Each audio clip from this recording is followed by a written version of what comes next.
This video chart presentation of Elephant Talk Communications. It's a New York Stock Exchange market company trading our ticker ETAK. Real nice run this has had in the last 2 months. Lows around 53 cents, all the way up to $1.40. What caught my eye about this chart is the way it's riding this purple line, the 20-day moving average, which also represents the middle of the Bollinger Bands.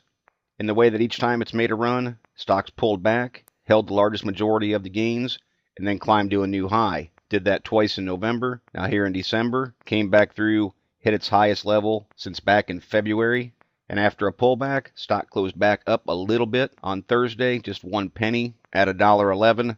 But point being here, I want to see if it's going to hold this 20-day moving average, and if that slightly green day yesterday was a sign that it's ready to make the next leg up.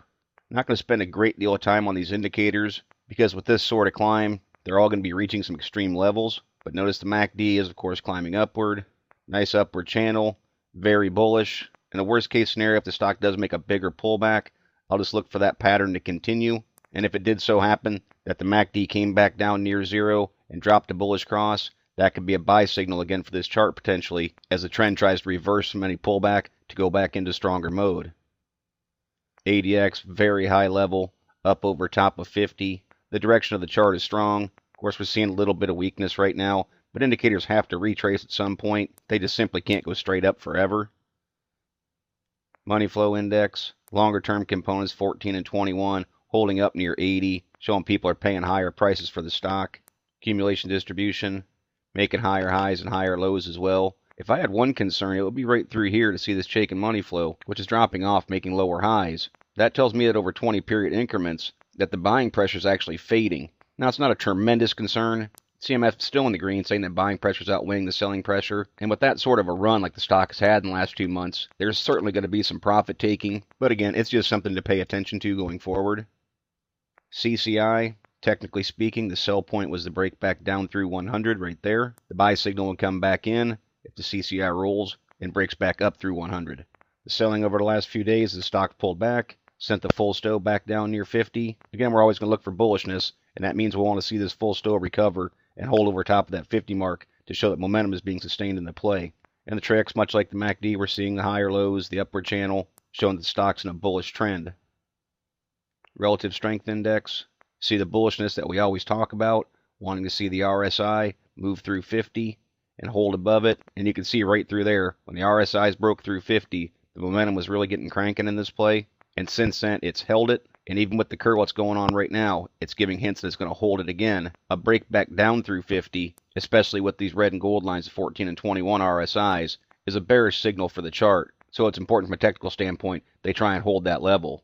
Now from a candle standpoint, there's several smaller areas of support in there, what I call secondary support. But I'm going to say that there's a main level right down at 90 cents. See a golden cross is about to happen as the 50-day moving average is passing through the 200-day moving average. That's a bullish indication in the long term for the chart. And both those moving averages are going to lend support to that static support right through that spot as well.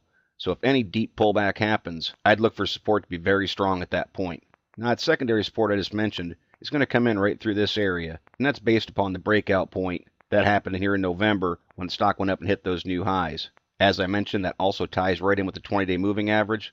So that's going to be a key spot that I'm going to look for to hold to see if this chart's going to take on some immediate buying pressure and start to push back upward. Now, I think it's worth noting that there's definitely a little bit of resistance from a historic standpoint at $1.20. And that's right about the level that the stock moved to on Thursday before it pulled back. So that'd be the first place that I'd be looking for with regards to some resistance coming into play. I think it's going to get much tougher up around $1.35. We'll say the old high right there at $1.40. You can see back here, early on in the year, the stock actually formed a head and shoulders pattern, which should have been given some hints that potentially the stock was going to move downward with the neckline formed right here at this support point.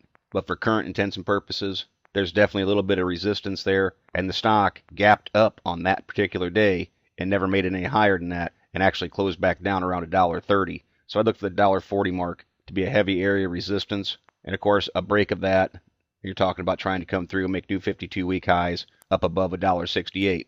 So a lot of things going on with this chart. A great bullish run in the last 2 months. I think that even for the novice trader, it's pretty easy to see the rise and pullbacks and consistent pattern of holding this 20-day moving average. So that's what I'll be looking for to wrap this week up and going into next week to see what Elephant Talk's going to do. If it breaks that, I'd really look for some strong support down around 90 cents.